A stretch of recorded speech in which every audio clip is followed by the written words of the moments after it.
அன்புள்ள ரிஷப ராசி அன்பர்களே, இந்த வார ராசி பலன்.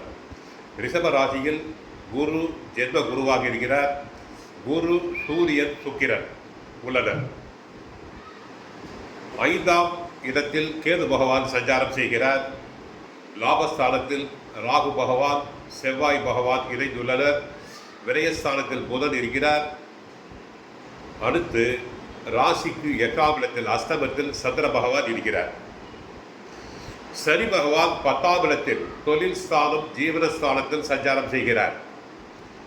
தைரியம் உண்டு, உடல் ஆரோக்கியம் உண்டு, கணவன் மனைவி ஒற்றுமை உண்டாகும்.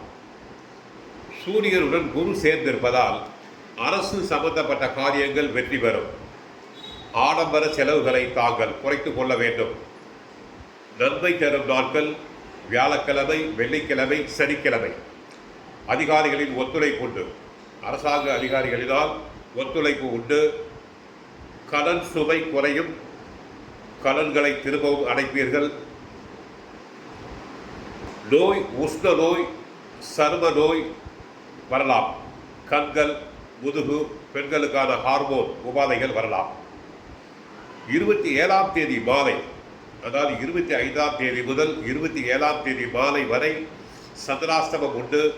உடல் நலனில் கவனம் தேவை.